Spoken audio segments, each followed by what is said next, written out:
So now that we've talked a lot about and built that foundational base for planning, we're going to move on to the second function, which revolves around organizing.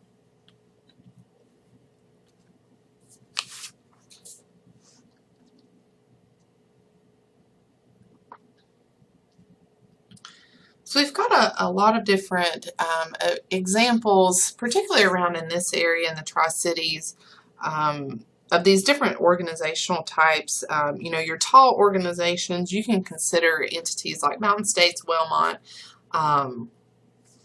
tall organizations, but in the grand scheme of things and relatively overall, comparatively, these are considered rather small organizations when you compare them to entities like HCA administrators or CHS community health systems. Mountain States and Wellmont are relatively small organizations. So when we talk about tall organization, we're talking about layers, of management, layers of supervisors, layers of administrative professions, which can make communication a little bit challenging in these very, very large organizations. And each one of these have their benefits and their drawbacks, and even though communication is a little bit more challenging in these tall organizations, the advantage that they have here is they generally have very good resources that you can tap into in terms of quality improvement, in terms of capital investment, things like that, that you can kind of hone in on with these multi-hospital systems in tall organizations.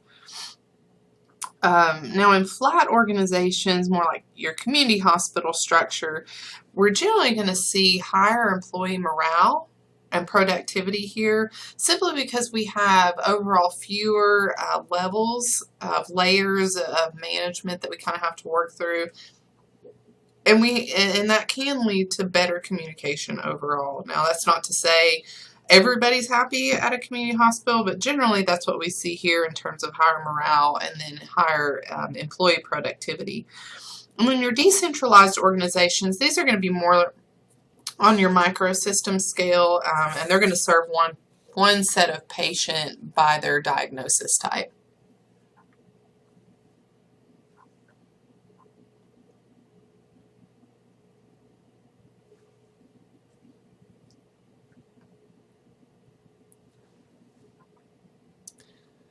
Now make sure to know these different kinds of definitions. We're getting a little more into the academic side here, but it's important that we kind of put definitions with each one of these terms so that you can get a better understanding of it as we go forward and continue to use these. So authority, we already know about. We've talked about that a couple times already.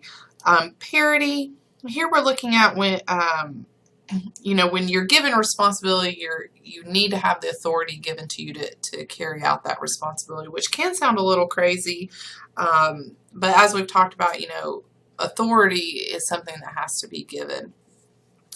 And then span of management, here we're talking about, it's simply how many people report to you. What's your scope of management? If you have 40 employees that report up to you, that 40 employees is your span of management.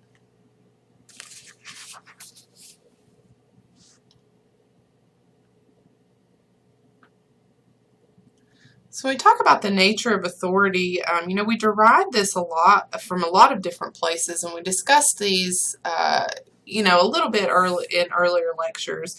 But going with traditional authority, this is just looking at authority given from the position that particular individual is in, not to the individual itself, but to the job title. People come and go out of positions all the time, so the authority is given to that particular position. And we have rules and regulations where authority is based on the law and the rules.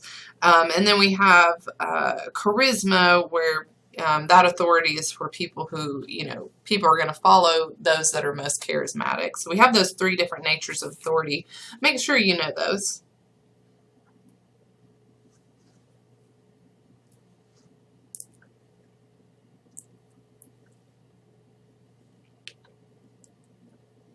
So as we move into authority acceptance theory, this is something we kind of touched on briefly earlier,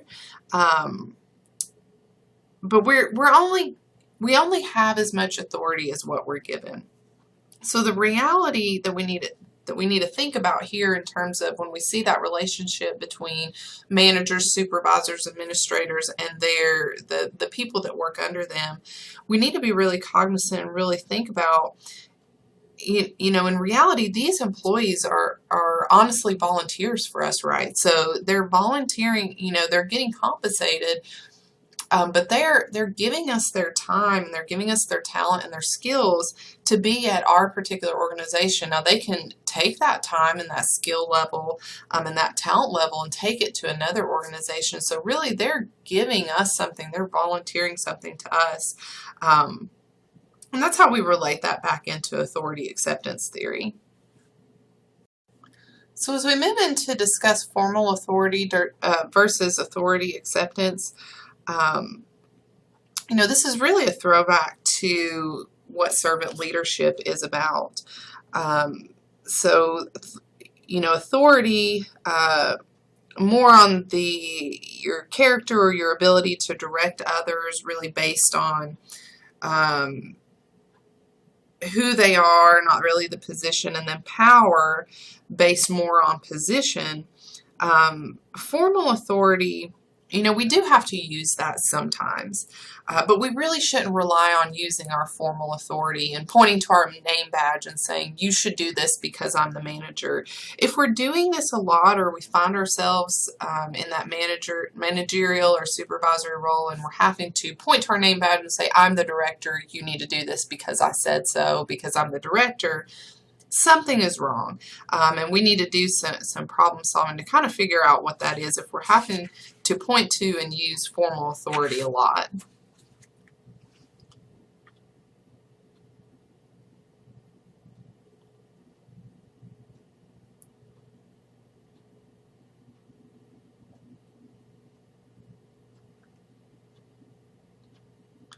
So we brought this up a couple modules ago, just the intricacies that make healthcare organizations unique.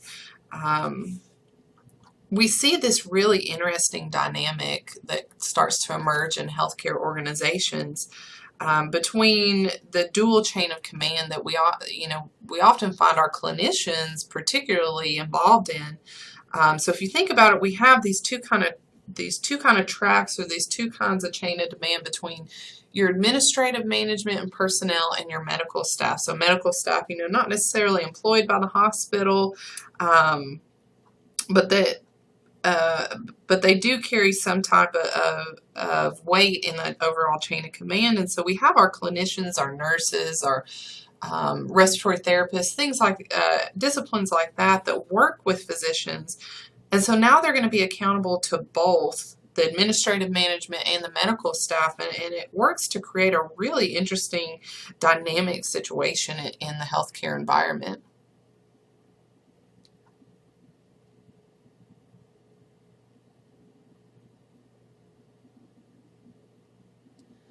So as we said earlier, power is not something that we need to or should not be exercised very often. And power can be, somewhat negative, if we're finding ourselves needing to use our formal authority, our power to kind of get things done, that's really indicative that something is wrong, something is broken within our processes if we're having to use that a lot. So we have, a couple different types of power. Coercive, doing things because of your position. If you don't, I'm going to fire you. Reward power, you can think of this more as almost on the manipulative side. You're going to do this and I'm going to give you something of value, so kind of manipulating there. And then referent power, all about charisma and following somebody who has charisma. And the important thing to remember here, particularly if you see yourselves in, administrative roles, director, executive level roles where you're going to have a lot of power. It's going to sound cheesy, straight out of a comic book, but where much power is given, much is going to be required out of you. So the level of responsibility that you can take on sometimes can be overwhelming for some individuals. But just remembering that where much is given, much is going to be required of you.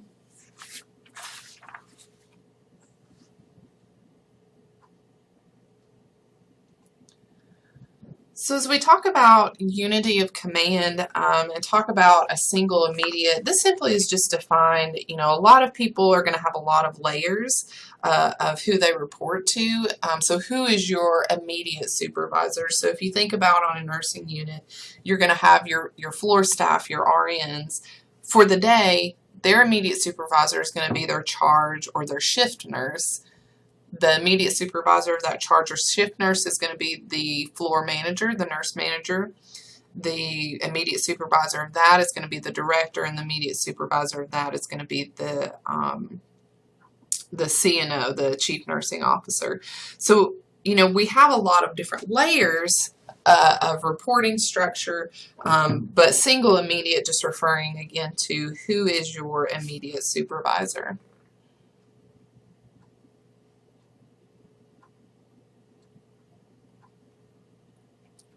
So as we talk about, or what we're referring to here when we talk about these different factors, we're talking here about the span of control and just how can you effectively supervise through your span of control to those that report up to you. So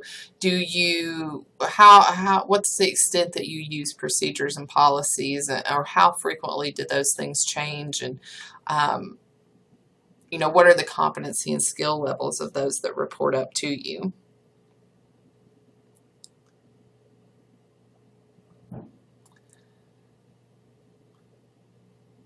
So in terms of span of control and how we use teams, teams can really help and really be beneficial and help to continually expand your capacity for what you're able to do. But remember, going forward, as you start to form teams, it's going to be imperative that you give them clearly defined objectives. And we're going to get into how teams are formed and put together and kind of what you can expect in the next couple slides.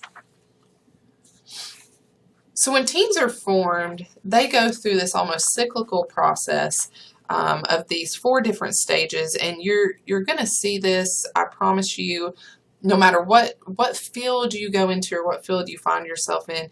When you start to form a new team, you're going to see the team go through these different stages of team development, and this is absolutely true. Your job as an administrator or as someone in that managerial role is going to be to explain these different stages to team members to try and ease their transition into the team. And there's something called the Leader's Edge, EDGE, an acronym to kind of help you remember what your role is in each stage. And we're going to go over that throughout the next couple slides. But again, the Leader's Edge, just what you need to do as a leader while your teams are working themselves through each one of these stages. So the first stage, forming, it's the first stage in the cycle. Like I said, these steps are almost cyclical because once you get to performing, you throw a new person into the mix. Now you're back to forming again. So here in this stage, we find our team members, they have really high enthusiasm, really high morale, but they're not really sure where they fit in or how they fit in. So your job here, you can see beside leader, the first letter in that acronym for EDGE, your job here is going to be to explain, be very communicative with your team members as they go through this forming stage. Now I've got a couple of videos linked up through the next couple slides, and I'm going to go ahead and play them. They're fairly short. But this is from a great movie, Remember the Titans. I don't know if you've seen it or not. If you haven't, I'd really recommend it. But it really displays, what people go through when they're starting to form a team. So we're going to go ahead and play this here, and then we'll move on to storming.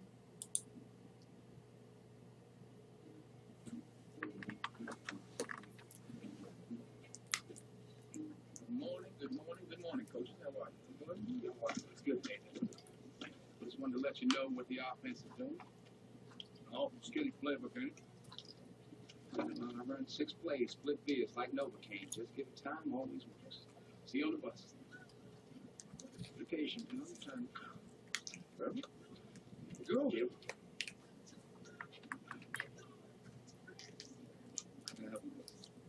Been Gary for too. And now American, you've got nothing to do. Want any of us to play for you? You reserve half the open positions for him and players. Half the offense, half the special teams. And then your people on defense were already set. Don't need none of my people. What do you say in English? Gary? Gary. Which would make you Dean Martin. Ladies and gentlemen, got an announcement to make. We got Jerry Lewis and Dean Martin going to camp with us here this year. Jerry tells the jokes, Dean sings the song, and gets the girl. Let's give a round of applause.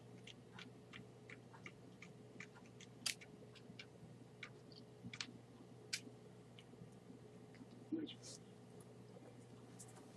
Sorry. That's my mother. As you know. Take good. As much as we know. So you got a mother. That's right in the team.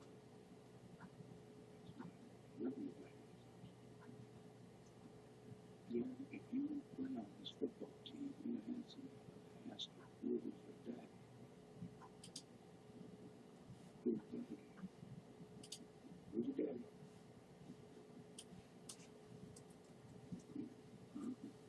And whose team is it? Is this your team? Or is this your daddy's team? It's Jack Mathers.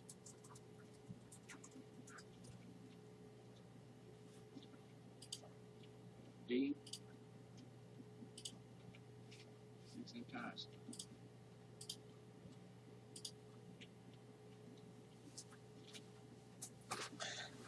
Okay, so that video, like I said, lays out really, what teams start experiencing when they start forming together. Morale high, skill level not necessarily quite there yet, but the leader's job here, if you remember the acronym EDGE, EDGE, the leader's job here is to really explain where people are going to fit in and how we're kind of making this work. And the other visual that I have up here in the right-hand corner, this is called pickup sticks, because if you were just to pick up a pile of sticks and drop them, that's kind of the visual of what the team is going through at this stage in forming.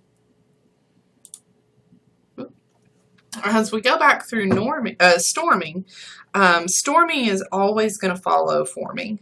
And here we see teams start to become at odds.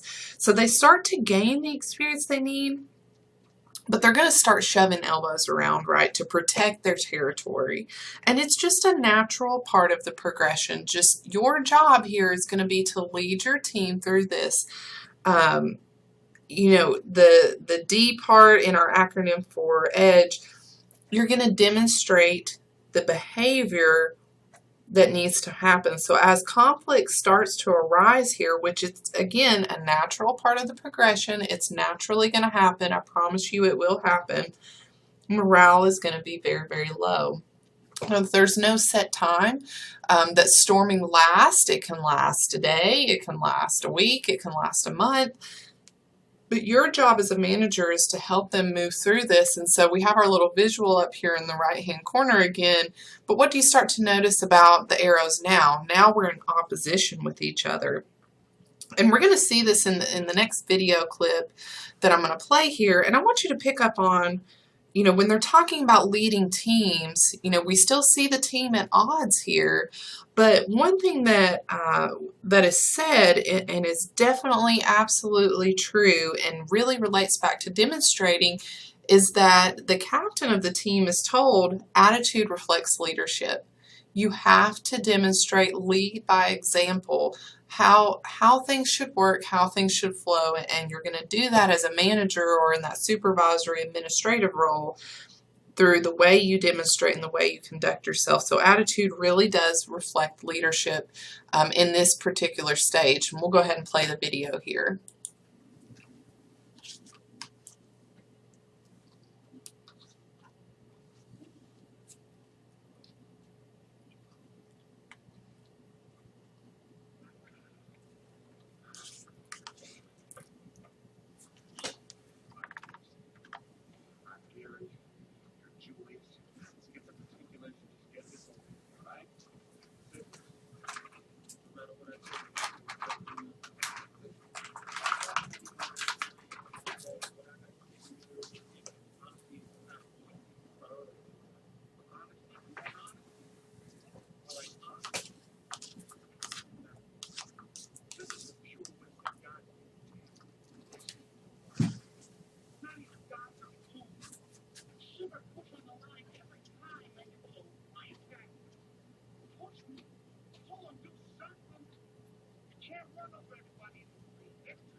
And sorry guys, I know the quality of the video may not be there, so you might want to go back and review this again at your leisure. But again, attitude reflects leadership. Is the main character demonstrating the attitude that he wants to see out of the team? So the next part takes us into the next phase called norming. And as we start to get some conflict resolution, people start to unite around a goal. We start to understand the goal a little bit better. We start coming around. So what you start to notice here that the arrows, they're not in opposition anymore. Now we're pointing towards the same goal, or we're all at least trying to start moving towards this same goal. And so we start becoming more we-centric. We start thinking more in terms of and in terms of a team, instead of becoming or staying I-centric and thinking, just for yourself. And so the job here of the leader, you can see down here, is to guide. Now you have explained, you've demonstrated, and now you're going to guide your team through this stage. You're going to point the way, the way that we need to go as a team. And so the last stage, performing, and I use that loosely as the last stage because we said this is a cyclical process. So if you throw a new team member into the mix, or a new team member joins your department, this whole process can and most likely will start over. So in this performing stage, your team members are putting aside differences. They're starting to think and become one. We start seeing some uniformity here. And your job as the leader in this stage is just now to empower. Get out of their way. Your job is to remove any roadblocks that are kind of preventing them from progressing forward. And now we're moving in a unified manner towards one goal. So you see the giant arrow. There's all little arrows that represent your employees and your team members within that giant arrow, but now we're one. So the analogy I can kind of give you to relate this back to is, think of a choir. When you have large choirs, those are, 200 to 300 individuals. But we don't have any standouts. We don't have any prima donnas that try to go out and do things individually. These 200 to 300 people, put their personal ambitions aside, and they perform as one voice. And that's what we see here in this performing stage. So we'll end this particular module with the last video clip. Again, I apologize for the quality of the video, guys. I would recommend you probably go back and review this at your own leisure, and we'll pick up next time after this video.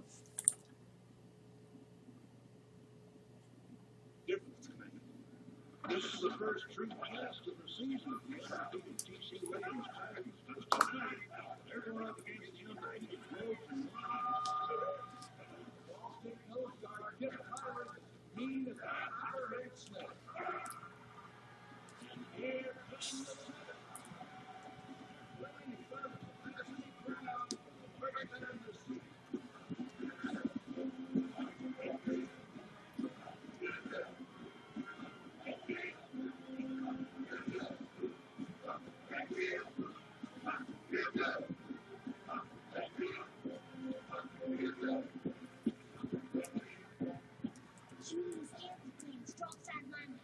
she's so great that all share technology. And here, I do not care.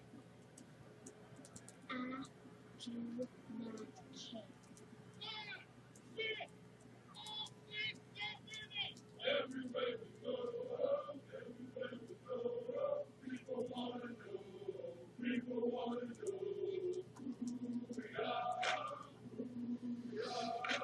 so we tell them, we are the Tigers, mighty, mighty, mighty, mighty, mighty, mighty, mighty.